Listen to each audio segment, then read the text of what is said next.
You know, I'm right. The podcast that uncovers the origin stories and some of the biggest names in sports, media, entertainment, and entrepreneurship.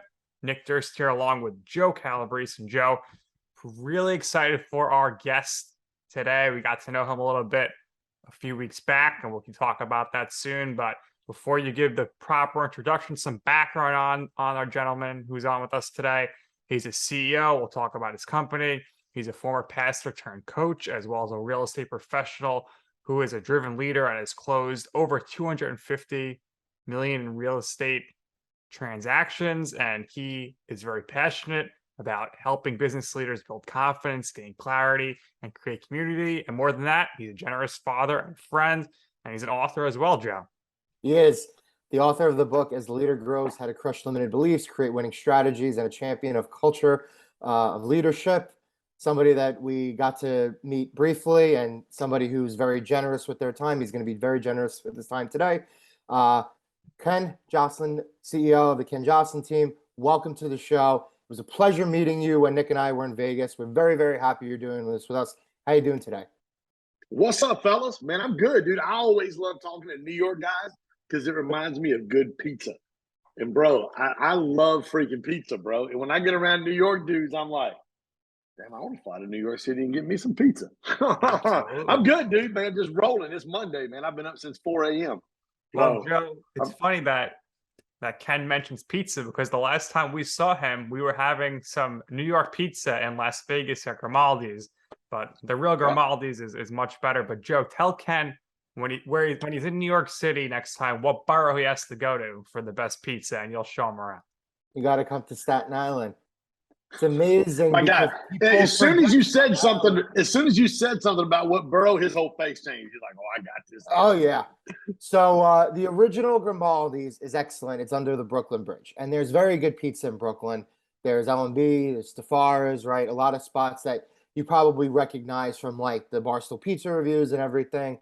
But Staten Island has some of collectively the best pizza in all the boroughs. I think in terms of the amount of places you can go to get a quality 4-star slice, 5-star slice, 8 out of 10, 9 out of 10, and however you want to grade it, come to Staten Island. And again, we get called the forgotten borough, but there is surprisingly a good amount to do here and a lot of great food.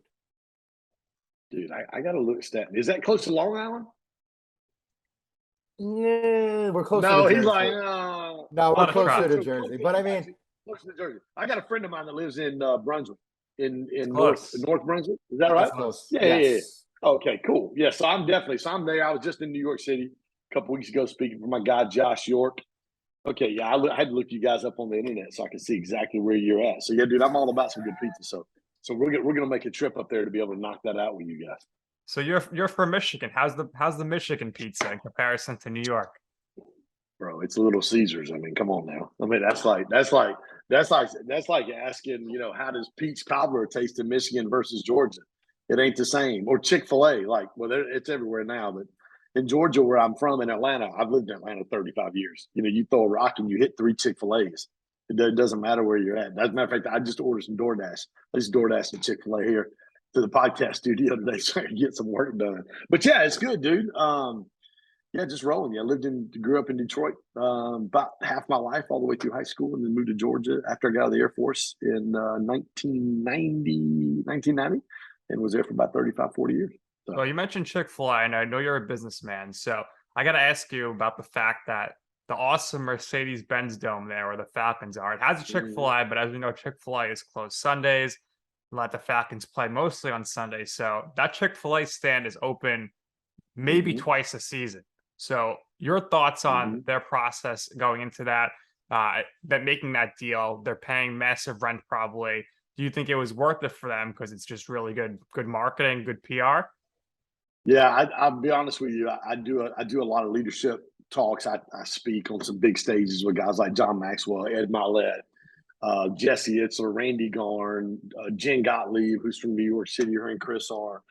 I've been fortunate. I've got some really good friends. And so one of the things I teach on is leadership, culture, all of those types of things when it comes to growing business. And Chick-fil-A does 5 times more revenue than the average fast food restaurant They do more revenue than number 2, number 3, and number 4 combined, and they're closed on the busiest, highest revenue producing day of the week on Sunday. And so the crazy thing is dude, the food's great, but it's culture. It's all about culture. So, dude, whatever Chick-fil-A decides they want to do, they're cutting edge on pretty much everything that they do. They get it, man. They paid the price for amazing culture, and they have a standard. They have a very high standard for what their food looks like, for what their employees. I don't care if you go to Chick-fil-A. I've been to Chick-fil-A's in Northern California, Southern California, obviously Atlanta, Florida, and I don't know how far north I've been to Chick-fil-A. But every time you do, yes, ma'am, no, ma'am, my pleasure. Can I help you, sir? Can I help you, man? It's the same language, same culture, same everything everywhere. There's a reason. There's a reason they're doing 5 times more revenue than the average fast food restaurant. And so, do whatever they want to do, bro. I'm all in. It's an incredible statistic. We have one in the Staten Island Mall over here, and they started popping up recently within the last 10 years or so. So my cousin lives in Florida. He loves Chick-fil-A. He eats it basically every single meal. Bomb.com. You know what's crazy? You know what's crazy about Chick-fil-A guys on the entrepreneurship side is their model is not top secret. It's not like they're selling Coca-Cola's formula or Kentucky Fried Chicken's famous secret recipe for chicken. Dude, you can copy everything they do. You can copy their culture, but it's hard to create the winning culture that they have. It's hard, and it's the epitome of leadership in what Truett and Dan, his son, have done over the past 35 to 40 years in the Atlanta area and now nationwide, to be able to build that kind of a culture to where the bar is so high. I mean, they run high school kids through Leadership Academy to teach them how to communicate with adults, because they understand the power of culture and they understand the power of doing things with excellence. Are there any other companies that you know that have that same type of culture? It doesn't have to be related to the fast food industry, off the top of your head, that you work with? That's a great question. Salesforce, my buddy Ryan Radding is a senior vice president at Salesforce. They're phenomenal. My guy Josh York, he's right there in New York City. I think he was the 89th fastest growing franchise in the country this year with Gym Guys. They're the guys with the red vans that run all around New York City training people. I don't know how many countries they're in now. I spoke to his top 100 franchisees a couple of weeks ago in New York City or in Long Island. It's just a culture of excellence, man. It's doing things at a very high level, and that's the standard. Like, this is who we are. We live not just up to, but beyond that level of excellence and that standard. I mean, if you think about, I went to dinner. I took my daughter. We went to Texas de Brazil. It's a Brazilian steakhouse. But it's not Fogo de Sal. Just a different level. Like, Fogo is just, it was funny because I sat down at dinner and I said, listen, I don't want a salad. I'm ready to flip my card. If you've been to one of the Brazilian steaks, you flip your card over on green. And Fogo, you have two servers. You know, he's like, okay, if you don't want a salad, your plates are up at the bar. I'm like, I got to get up and go get my own plate. Like, it's $60 a head. I got to go get a plate. Like, it's a different culture. The food was good. It was okay. But the service and the excellence level, it just wasn't at where a Fogo de Sal is at. Fogo is the top of the food chain, pun intended, if you will, when it comes to Brazilian steakhouse. They do things with excellence. It's just different when you go into a place like that. And I'm telling you, man, people, because Chick-fil-A is not cheap. It's not cheap. It's not quote unquote fast food. It's expensive to eat at Chick-fil-A, but people will pay for good food and great experiences. And Chick-fil-A understands that. Great experience so far here. We want to get into your background a little bit. So you attended Bellevue College and you studied business administration. When did you make the decision of what you wanted to study, and how did that come about? Man, I went to Bellevue College when I was in the Air Force because the Air Force paid for it. So I was 20 years old, 19, 20 years old. I had no clue, man. It wasn't until I gave my life to Christ and became a Christian at 25 years old. I've never really been to church. That was like about a year or two into that journey was really when I discovered the power of vision, mission statements, and core values. And I did that through a mentor of mine. I was youth pastor in a small youth group. I would say group, it was like 7 kids. And I walked into this leadership development. There's about 600 or 700 leaders in the room, and Ron, who is has been a mentor and a friend now for 20 plus years. I heard him teach on mission statement, core values, and vision for the first time in my life. I'd never heard anything like this before. Literally within 30 to 40 seconds, God gave me the mission statement. I started writing core values. Everything just started stirring in my heart. And then I wrote down 3 years of goals. 3 years of goals. Everything I wrote down for the next 3 years, except for one thing, came to pass in the next 3 years. And that's really what triggered me to go, oh my gosh, there is power to vision. There's power to writing. Dude, I write my goals down twice a day. Right here, this is my planner I created. I write my goals down twice a day. Every morning, it's goals, gratitude, affirmations, top 3. Every morning, without fail. Every night before I go to bed, it's wins. Where did I win today? Where can I get 1% better? My goals for a second time. And then I have a scoreboard. I'll show it to you. I have a scoreboard on the bottom of every page, 1 through 10. Because listen, everybody's been to a T-ball game. You guys been to a T-ball game? I know you're Yankees fans. Y'all got that ass beat yesterday. So not me. I'm not a Yankee fan. No, I'm he's already. No, he's a Mets fan. No, he's a Mets fan. That's way worse. He's a Mets fan. I know, right? They had the collapse, and then the Braves. I'm a Braves fan, so anyway. But everybody's been to a T-ball game, right? It's fun, you know. All the parents, the siblings, brothers, sisters, aunts, uncles, grandparents are all at this T-ball game. There's 500 kids in the field. Like half of them aren't paying attention. They're chasing butterflies, picking flowers. Johnny hits the ball. He runs to third because he has no idea what's going on. The coach grabs him. Everybody in the stands is screaming, run to first. And the coach points him towards first and goes, run that way. And the coach is waiting on him. And there's a lot of energy, excitement. There's a lot of stuff going on. And at the end of the hour, everybody goes home and nobody knows who won because we don't keep score. The problem is that sounds a lot like a lot of our businesses and our personal lives. There's a lot of excitement. There's a lot of energy spent. There's a lot of friends and family and people around us, and it feels good. But at the end of the day, we go home from our business and we don't know if we won because we don't keep score. So every single day, I keep score. And in a year, I developed this planner. June was a year ago. So in 14 months, I've given myself 3 10s. That's it, 3 in 14 months. One was after my Create conference in Atlanta last year. It's the largest entrepreneur conference in the Southeast. I have John Maxwell, Jesse Itzler, Randy Garn. I mean, just an unbelievable lineup of people. My buddy Gary Brecka, who's partners with Grant Cardone. I gave myself a 10 then. I gave myself a 10 after my mastermind in Atlanta. I run a high-level mastermind with 7 and 8-figure earners in it. I gave myself a 10 after the mastermind in Sundance back in August. Those are the only 3 10s I've given myself. I'm usually between an 8 and a 9 because there's always room for improvement.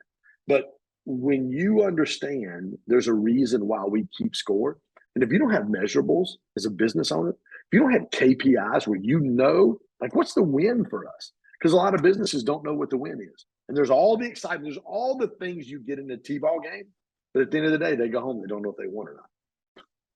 Yeah, absolutely. No participation trophies in life, that's for sure. So ding, ding, ding, baby. Good point there. So take us back to the time where you initially moved to Georgia and you became a mortgage broker. And what was that time like for you in your life?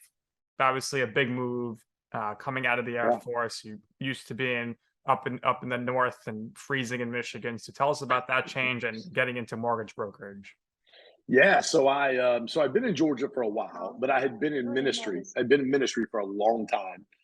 And I went from being in ministry, I was traveling with a friend of mine who was from Detroit, played basketball at Pitt, played on the AAU national championship team with Chris Webber and Jalen Rose, and their team was just crazy stacked. Wow. And we started traveling, doing motivational high school assemblies around the country. Spoke to 330,000 kids in 1 year. And I was gone 4 or 5 days a week. I had a 2-year-old and a brand new baby. And I knew it was time. I couldn't do this anymore. So I called my best friend and I said, dude, I need a job. And he was one of the top mortgage brokers in Georgia. He said, dude, I got a job for you. Come see me. So I went to Chris. And this was in 2000, into 2000. So it was like October, November. He handed me keys to a Lexus LS 400, and he goes, "There's your office. I'm going to show you how to do your first deal, and then go get it." I made $146,000 my first year. Now, I was coming off of ministry making 50 grand. Like Right. $146,000 was like, boom, like that was absolutely unbelievable. But Chris turned me loose. You know, he believed in me, gave it to me, and I went. And that's when I realized the power of relationships. Everything we do, there's really two indicators or two keys to success, if you will. Number one is relationships, and number two is mindset. And I realized the power of relationships. I realized the power of adding value to people because I wasn't there. I'm not a transactional guy. I'm a highly relational guy. And I loved helping people get mortgages and being able to move into homes or refi and save money. I mean, I had a real passion about doing it. And worked for Chris for about 2.5 years until I met all the requirements to become a broker myself. And I got my broker's license. I had one of the top retail shops in Georgia. I was the number one wholesale broker with SunTrust and Countrywide 3 or 4 years in a row. There you go. Wow. Now, well, we're going to talk about that in a moment, but first, you mentioned it. I wanted to discuss it with you, but obviously, lead pastor at Life Church, pastor for a while. How rewarding was that for you, just being able to make an impact on so many people's lives? Yeah, amazing. You're doing stuff for the kingdom. You're helping people.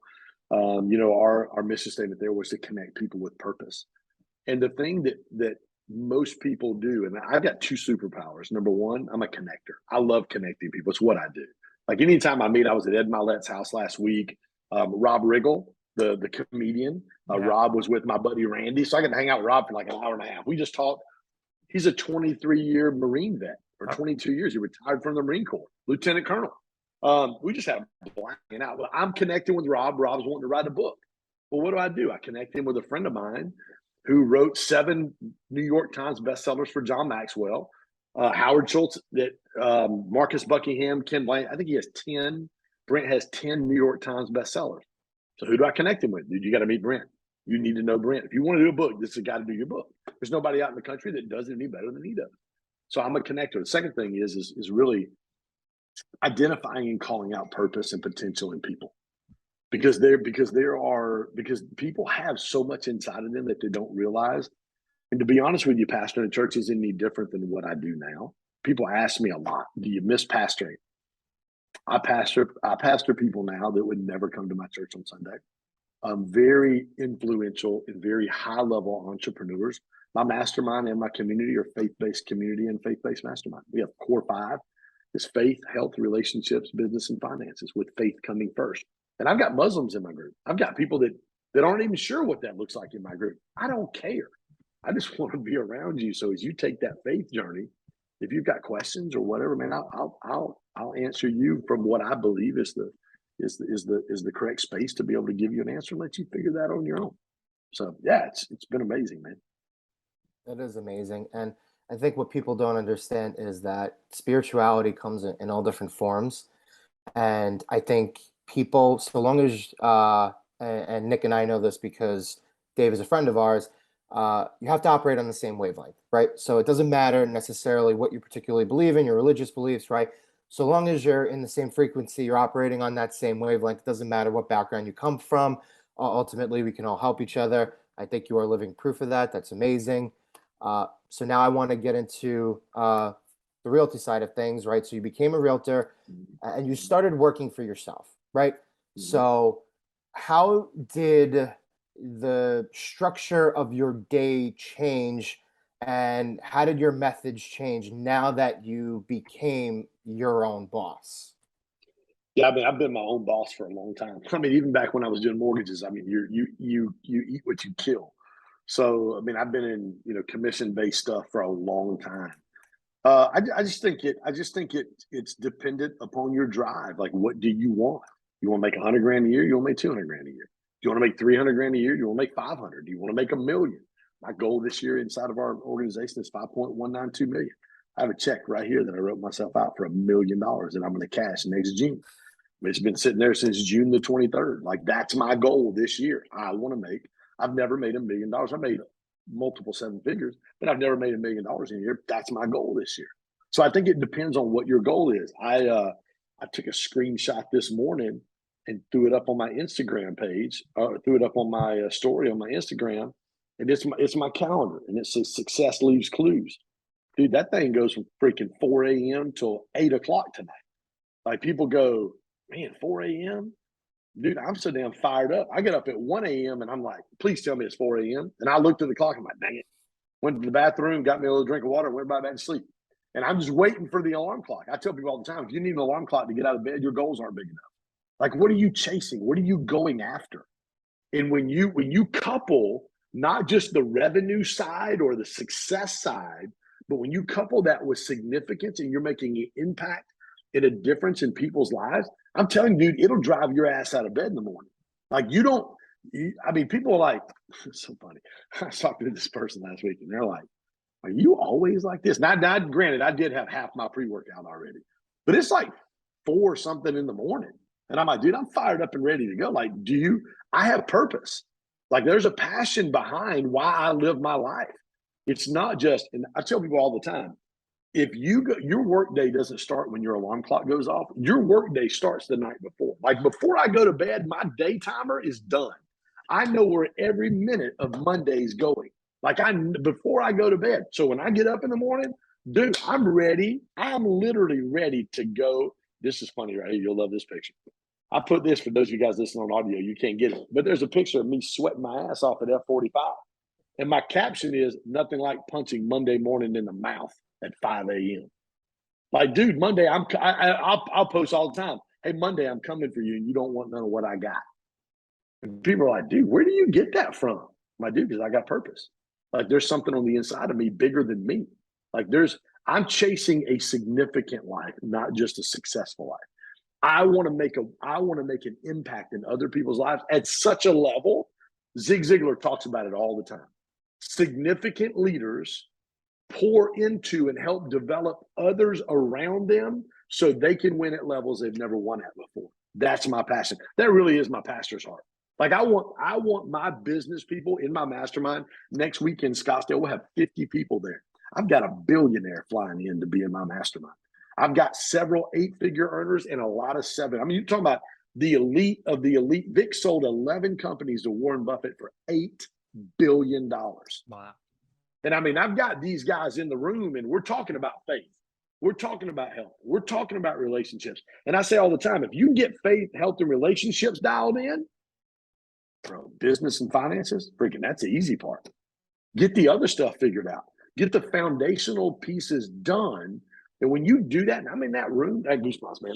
You get in that room with those guys and you see lives changed and businesses change, because when businesses change and revenue starts coming, and they're coming from a perspective of significance and not just, can I go buy another car? Can I go buy another house? Can I get a boat? Can I get a second home? All those things are okay. But when you do what you do because you want to live a significant life and leave impact and help other people become the best version of themselves, number one, you will never chase revenue. It will chase you.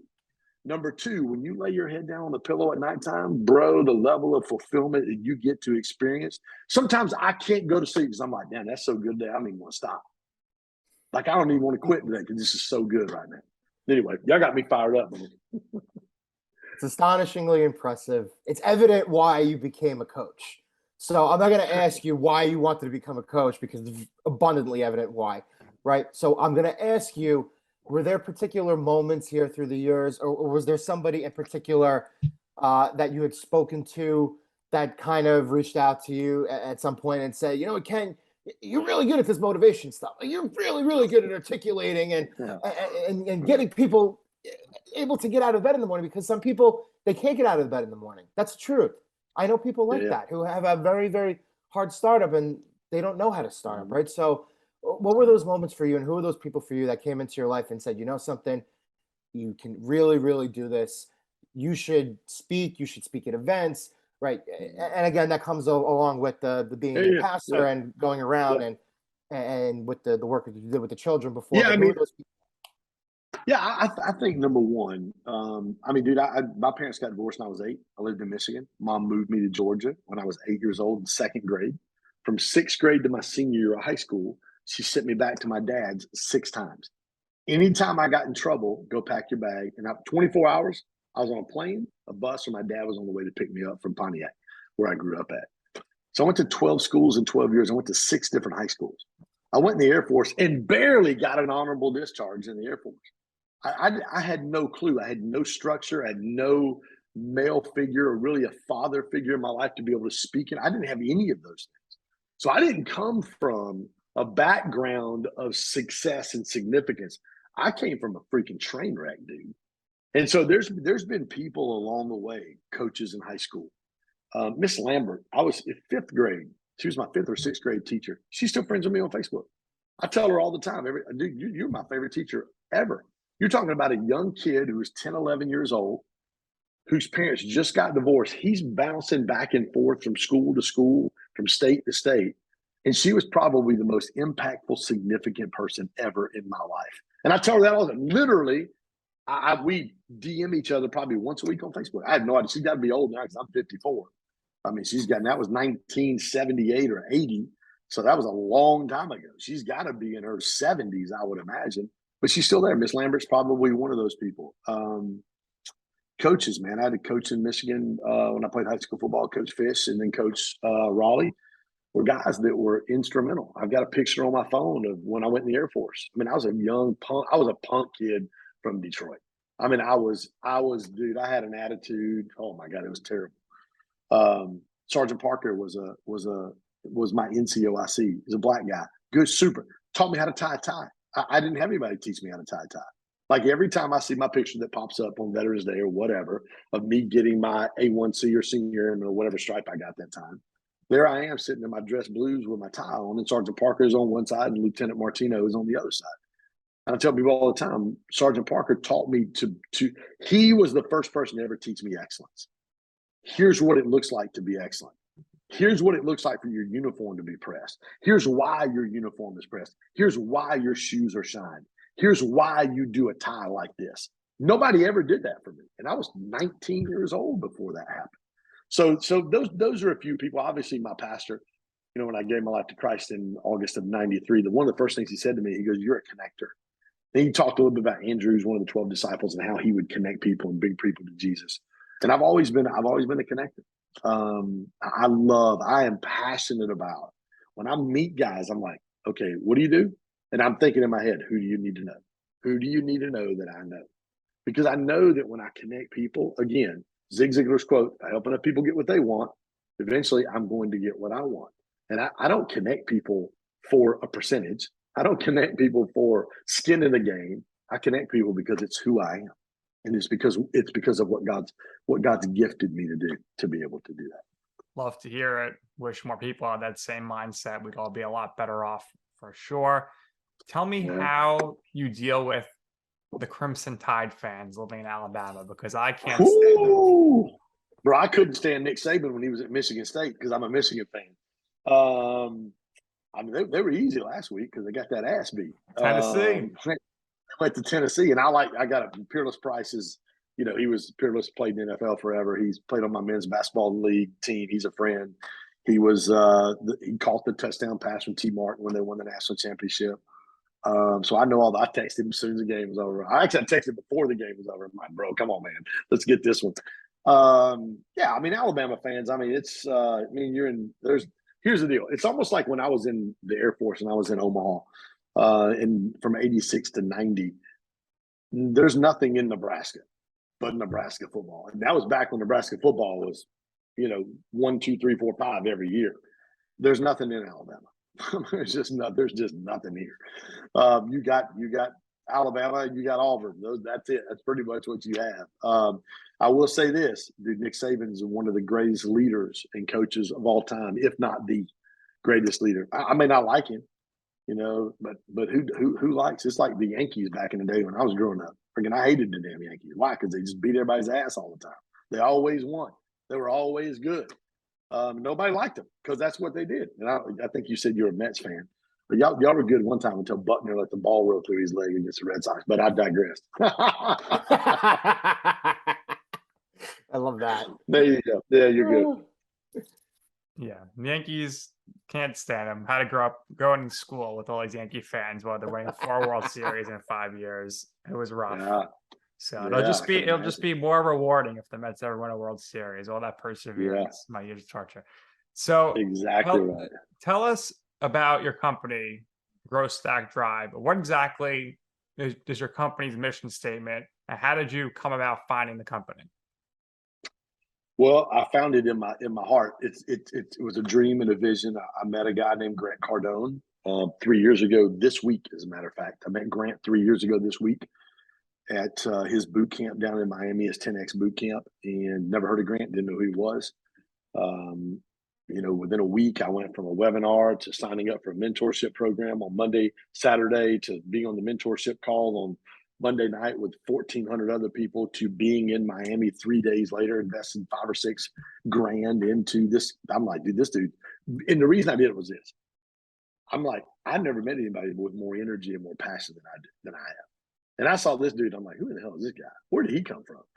And so, long story short, went down there, closed the biggest deal of my life a week later, $78,750 real estate deals, a $3 million commercial deal. Had already been helping a friend of mine with a nonprofit kind of ministry, 501c3 coaching organization, was helping him do that, helping him get it off the ground. And I always knew that's what I wanted to do. And so, I met Grant in this week, three years ago, October of 2019. I closed that deal. I had made about 120 grand the first 10 months of the year doing real estate. I made 129,000 the last 2 months of the year. Literally just took off. And from there, I became a licensee. I started in January, February. We had started, I was going to do a conference in Atlanta in May, and I was going to call it Growth Stack Drive. That was going to be the name of the conference. Well, COVID hits. Well, in doing a conference, when COVID hits. So I started an online community. At the time, it was like $397 for like 12 weeks. It was like $400 for 12 weeks. So all that morphed into what we know today inside of GSD, which is obviously our podcast and our book, As a Leader Grows. Top podcast interview guys like John Maxwell, David Pollack, my friend from ESPN's College Game Day, Hugh Jackson, former NFL head coach for the Raiders and the Browns, dear friend of mine. Sharon Lecter, co-author Rich Dad Poor Dad. I mean, just on and on and on. And then we do our Create conference in Atlanta every year. We'll have 550, 600 people in Atlanta in January. John Maxwell, Ed Milet, myself, tons of my friends.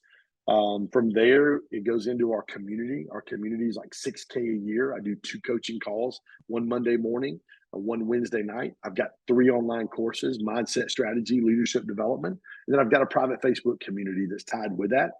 About 220 entrepreneurs around the country. And then last year, I was like, okay, what's the next step? And that's when we started and launched our GSD Elite Mastermind. It's $40K a year a person. We do 4 in-person once a quarter. We do in-person events. We've got one in Scottsdale next week. And literally, man, it just took off. Our mission and really our passion is to help leaders build confidence, gain clarity, and create community. And I think the number one thing that most entrepreneurs are missing is community, is authentic, true community. And people go, Ken, how do you, Vic Keller just called me. I'm sitting here on the phone and Vic just called me on the phone. He's a billionaire, literally just called me. I said, dude, I'm on the podcast. I call you back. And people go, how do you get around these guys? Like, how do you spend time with Grant Cardone? How do you spend time with Brad Lee? How do you spend Sharon Lecter is a co-author of Rich Dad Poor Dad. She sold more books on finances than any woman on the history of the planet. When I started this 2 years ago, I'm sitting in her and Mike's house in Scottsdale, Arizona, in Paradise Valley, and I'm sharing vision with her. Sharon reaches, I'll never forget it. She reaches across the table and she puts her hand on my hand. And she goes, Ken, you can do this. You can do anything God puts in your heart, you can do. Dude, you give me permission from people like Sharon and guys like Grant, dude, I'll go out and conquer the world. And so when you have those kind of people, and people ask me, how do you get those people? It's very simple. Great leaders want something for people and not from people. The first phone call I had with Vic several weeks ago, about a month ago, it was a 15-minute call on my calendar. We talked an hour and a half. He goes, at the end of the call, he goes, what can I do for you? I said, Vic, I don't need you to do anything for me, man. I'm good. He goes, seriously, Ken, I want to help you. What can I do? He's a billionaire. Like, dude, he's got 3 Gulf Streams. Like, yeah, send your jet to come get me. Let's go do some fun shit. No, I said, dude, I don't need anything from you. I said, I tell you what, man. He goes, man, I want to do something for you. I said, I tell you what, man. I said, I've got my mastermind in Scottsdale in about 5 or 6 weeks. Just come. I know what he's wanting to do. And I said, just come hang out and meet some of the guys and some of the people that are there. I think with what you're wanting to do in the leadership development space, in the business development space, there's some people in there that are going to be able to help you. They're going to be able to help you and help you get to I mean, obviously the guy doesn't operate at small levels. And he asked me this question. He goes, how much is it? It's not like $200 or $300 to come, is it? I said, no, it's $40,000 investment to come. He goes, I'm in. And it's because I didn't want anything from him. I wanted something for him. And so I think because we live in this world right now, especially on the Instagram, my God, everybody's got a Lambo. Everybody's got a jet. I mean, I was hesitant taking pictures in the jet last week of me and the guys. You know, I'm like, blah, blah, blah, blah, blah. Now, you know, you see guys taking pictures in other people's Rolls Royces. Like, dude, why are you taking a picture? And that Rolls Royce belongs to my friend. Why are you taking a picture and put it on? It blows my mind. I'm like, why would you do that? But I just think you want the right people. You've got proximity is a cheat code. I'm telling you, if there's one thing I've learned from Grant, it is proximity is a cheat code. It is. You want to grow your business. How have we done what we've done we're 2.5 years old. It's insane what we've done. It's because of proximity. It's because of the people in my life. It's the only reason. I'm not that. I ain't that good looking. I'm not that good of a talker. I've got like a mixture between a Detroit, Pontiac, redneck, country accent. Come on, man. I'm not that. You don't look at me and be like, damn, that dude, that's a good looking dude. Like Anthony Trucks. I don't know if you guys know Anthony. And my buddy Justin Stewart out in Phoenix, who's going to be with us next week. Anthony's up on my stage. He speaks for everybody, from Tony Robbins to him and Brendan Bouchard to he was on Russell Brunson's Funnel Hackers live stage in Orlando. Anthony's a dear friend of mine. Played football at Oregon. He's sitting on my stage last year at Create. I leaned over to Randy. Randy's best friends with Dean Graziosi and Tony Robbins. He's on their board. I leaned over to Randy. I went, dude, it ought to be illegal to be that damn good looking and be able to communicate like that. Because I don't got none of that stuff. But what it is proximity. It's getting around the right people. I'm going to share this real quick. I've got a text thread there's 6 of us on the text thread, 5 friends. Gary Brecka, co-owner of 10X Health System with Grant. He's going to make $1 gazillion this year. Brent Gove, he's like one of the top guys in EXP. He's got 35,000 agents in these organizations. Like $1 million plus a month in residual income every month. $1 million. My buddy Master Jeff, Forbes magazine calls him the Tony Robbins of Persia.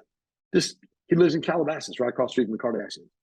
Every time I have my own room in his house in Calabasas.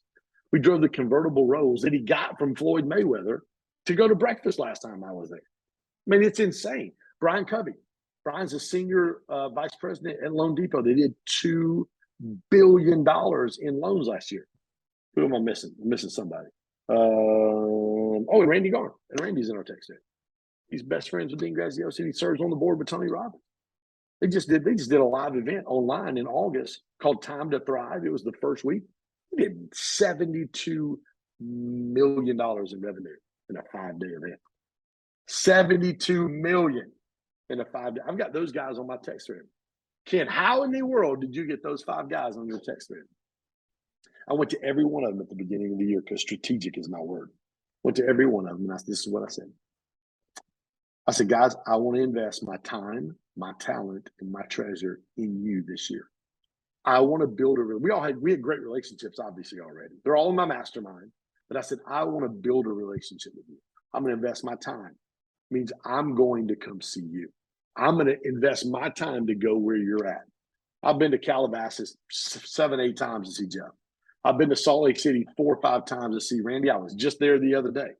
I've been to Puerto Rico to go spend. That's where Brent and Kathy leave to spend 5 days suffering for Jesus in their condo on the beach in Puerto Rico. Terrible trip, right?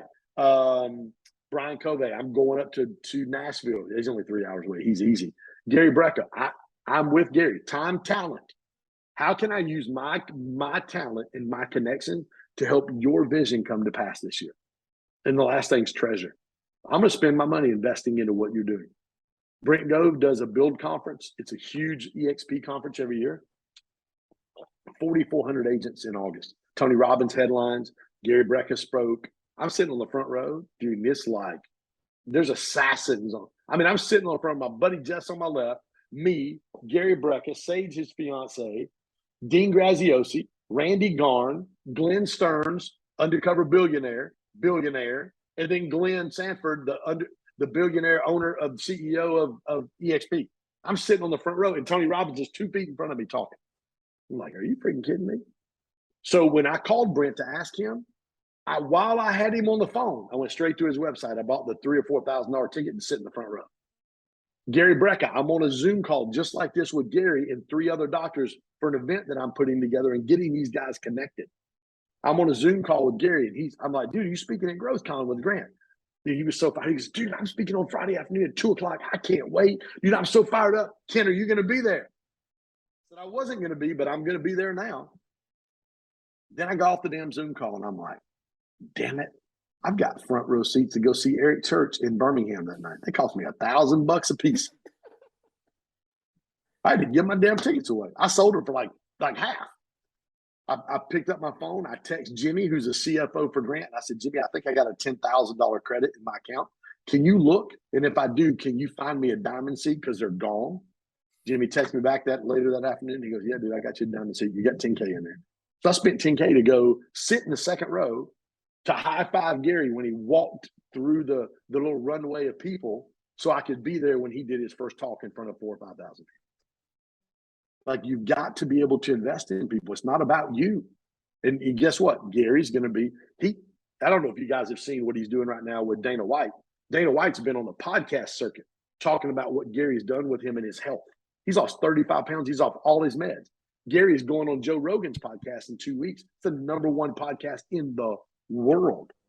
UFC just let them put a 10X Health Systems office inside their compound in Vegas. Gary and Brandon were sitting right behind Dana White in Abu Dhabi this weekend at the big fight, sending me videos. Sending me, not just sending me, sending our team videos. The deal. I mean, I'm going to show you. I got it right here. Literally just sent it to me this morning. Look at this. There's Gary right there. Sitting with all the sheiks and all the people, bro. And he's literally sitting in the front row right behind Dana White. And then with Brandon at UFC this weekend. Like, how do you get around those people?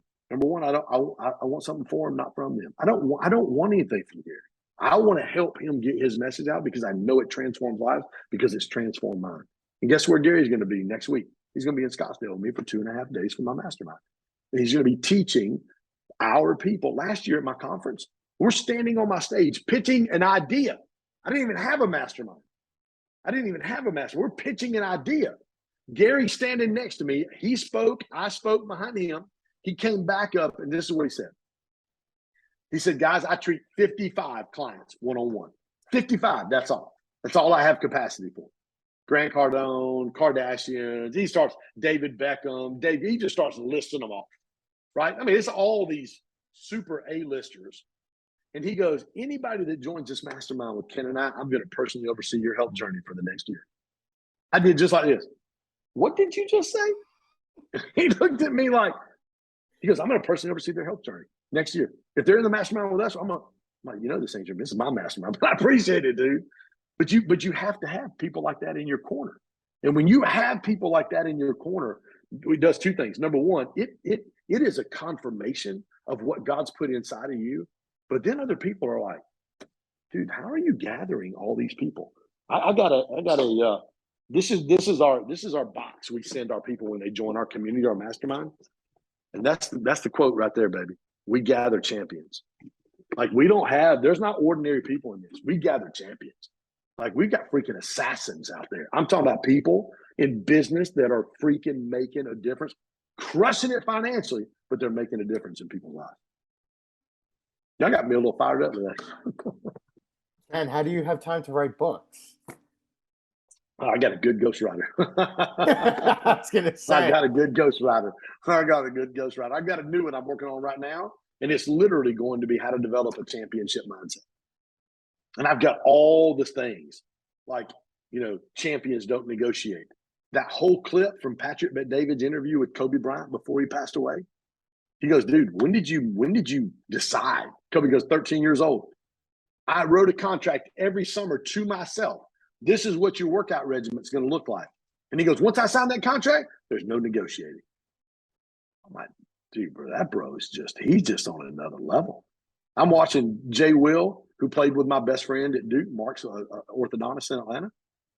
Jay Wills was first, I think, third pick until he got hurt on that motorcycle accident in the NBA. And I'll never forget Jay Wills sharing a story about going to play in the Lakers. And he said, I got in the gym early because I wanted to beat Kobe. I wanted to go get some shots up, and I get in the gym, and Kobe's there. He's already got a sweat. He's been working out for 30, 45 minutes. He's already pouring sweat. He goes, I'm getting shots up. I'm looking over, and he's still going. He's like, dude, I'm getting tired. I got to go. I get done. I leave. At the end of the game, we got drilled. And I walked up and I'm like, Kobe, how long did you shoot? And he goes, Jay, when I watched you walk in the gym, I had already determined in myself, I was not going to leave the gym before you did. I wanted you, when you left the gym, to already know you were beaten. I was like, bro, are you kidding me?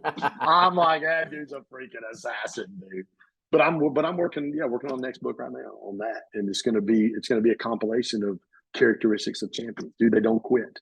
They don't negotiate. Champions gather with other champions. Like, there's so many things when you look at championship people, not the Yankees this year, but when you look at like the Braves from last year, when you look at championship people, there's a lot of characteristics that we can apply to our lives. So that's my next book I'm working on. Thanks for that shameless plug on my next book. Sounds exciting. I know Joe, an avid reader, will be sure to devour that one for sure. He's gonna love that book, and it sounds like an awesome topic. So for you, Ken, obviously speaking to the public, back to your days as a pastor, came natural to you. But how did you start getting these bookings to do the motivational speaking at other people's conferences? And how could somebody become an MC at the conferences, such as you are? Yeah. A lot of people invite you to come in to MC their events. Yeah. Show up, serve. Show up and serve. That's what I did. That's what I did for Grant. And then Grant's like, dude, I need you to come speak to my sales team. I need you to come speak to all the licensees. I mean, I've been on big stages for a long time. My first big stage was 20 years ago behind John Maxwell. There was like 8,000 to 9,000 people there because of what I did in my ministry days. So, I mean, I've been on big stages before. So it was funny because when I spoke to all the licensees, at the back of the room was Richie Dolan and Jared Glant. Jared's, Grant's right-hand guy, has been for 10 or 11 years. And Jared goes, dude, you're really good. I said, dude, I've been on stages for 20 years. Every week when I would preach on Sunday, I would come in on Thursday morning to an empty auditorium and I would preach my message with my media team there. I'd run through the whole thing. Every Monday I'd listen or watch my message from the week before and go, how can I get better? Listen, it is incremental, not monumental. It's a concept I created in the last couple of years. Small daily disciplined decisions over time always equal monumental results. Success can't escape you when you do the right things every single day. So what would you say in your life or your career is your I'm right moment? So what I mean by that is a time or place where you wanted to pursue something, you asked somebody for advice. They said, Ken, don't do that. That's not going to work out for you. And you said, you know what? I'm going to do it anyway. And ultimately you will see why it is that I'm right. Yeah. To be honest with you, dude, I don't have those kind of people in my life. But if I tell somebody I want to do something and it's the right people, I don't know that anybody's ever told me I couldn't do something. I mean, all the people, I've been fortunate, man. I tell people this all the time. When I say it's all about relationships, it's all about relationships. I refereed high school and college basketball for 20 years, umpired high school and college baseball for 20 years. The first time I stepped on a high school basketball court in 1993, my clinician, this was a high school camp in the summertime. My clinician was a woman named Sally Bell. Sally's done 13 women's national championships and Final Fours. She was the women's official, the one that was picked to do the Olympics in Atlanta in 96. She oversaw 7 Division I conferences. When she stepped off the floor, that's what she did. she was the best of the best of the best. She taught me how to referee. When I started doing baseball, Marvin Hudson, who's actually working at, I think he did the ALCS game last night. He's a crew chief in the big leagues now. Marvin came out of my high school group. Marvin taught me how to umpire. One of my best friends, Rusty Griffin, worked 500 big league games. He taught me how to do that. When I went into doing what I'm doing now, I get to spend time with guys like Grant Cardone. I get to spend time with Vic Keller. Like Vic is literally, his role in my life is, besides just a friend, is, Ken, let me show you how to scale your business from 5 million to 25 million. Like, let me teach you how to do this. And so, and then here's the thing I would say to people is, when you get around people like this, are you coachable enough to be able to learn? So I was umpiring a college baseball game with my buddy Jay Pierce a couple years ago. It's my first year back in college baseball, probably 3 or 4 years ago. We were doing a little D3 game in Atlanta. And Jay kept coming down. I was working the plate. He was working the field. He kept coming down every half inning. And I'd give him a little pad and a pen. I said, anything you see, I want you to write it down. And Jay kept coming down about every half inning. And he's like, Ken, hey, when you do your strike, instead of pointing it up the first base line, I want you to go to the dugout. Give me like a 45-degree angle. Dude, on that pitch that's coming the inside, I'm watching you move your head a little bit. I want you to keep your neck locked. I want you to follow that ball all the way in the mitt with your eyes until you see the Rawlings logo fold around that ball. Hesitate, make your call. Like, it's just little things like that. And about the 5th inning, Jay said, dude, because when you're in college baseball, you don't ever talk to your partners. Like, you don't ever talk to your partners like this. Jay goes, hey, are you okay if I keep coming down here and giving you these pointers? Because Jay's a minor league evaluator. Like, he worked AAA baseball, worked a handful of big league games in spring training. And no umpire gets to the big leagues unless they go through Jay Pierce. And I said, Jay, if you told me to spin on my head during the 7th inning stretch and take me out to the ball game, I would do whatever you tell me to do. So when you get around guys like that who can help escalate and help you skip levels in your business, do you listen? Do you do what they tell you to do? And when I get around guys like that, dude, I was 50 years old, 48, 49, 50 years old at the time. Whatever you tell me to do, I'm going to do exactly what you tell me to do. So I think teachability is huge. It's one of my 5 core values. Ken, we really, really appreciated your time. This was unbelievable. The quotes that you gave us here, some of the best that we've ever had in a podcast, some of the greatest name drops we've ever had, and a lot of really unbelievable advice. We're appreciative of it because it's something that Nick and I are going to utilize, absorb, take in. Thank you for becoming a connection. Kind of looked into it a little bit, but we appreciate it. And what we do here is we always give our guests the last words. So if there's anything else you would like to share, I know you have plenty to promote, plenty that you've promoted already, but if you have anything else, go right ahead. And can't wait to see you soon. Very, very excited. Maybe I'll fly out to the conference. Who knows? Maybe you might see me there. Dude, you need to be there. It's going to be absolutely insane. It'll be geared towards our core 5: faith, health, relationships, business, finances. I've got some of the best people in the world in all those areas coming in to speak. A lot of really good friends. I would just say last word, man. Whatever God's put in your heart, and you go, Ken, how do I know God's put something in your heart? Because you can't get rid of it. Like, it's there. It's like every day you get up, it's there. Like, there's this urging, there's this draw, there's this pull to do something great. Go do something great. Don't quit. Practice the incremental, not monumental concept. Small daily discipline decisions over time always equal monumental results. I'm down 82 pounds in 2.5 years. I didn't lose 82 pounds in a week. It took me 2.5 years. And I'm still going. And I hit plateaus. There's times I go out to Vegas and I may gain 3 or 4 pounds. I get back home, nope, I'm right back on it. But dude, I'm gonna tell you one thing you won't miss me doing. You look up 6 days a week and you'll see my sweaty ass on my Instagram, because that's how I hold myself accountable. I put my workouts. People know Ken's going to F45 or he's going to the gym. He's doing something to be able to get a workout in. So I'd say whatever God put in your heart, and chase greatness. Chase something that every day drives you out of bed and really lights a passion on the inside of you to live life at another level. All right, there you have it. It's a great day to be great. Ken, you were a great guest. We thank you for your time. So that's going to do it for this episode of I'm Right. So for our very special guest, Ken Joslin, my co-host Joe Calabrese. I'm Nick Durst, and this has been You Know I'm Right.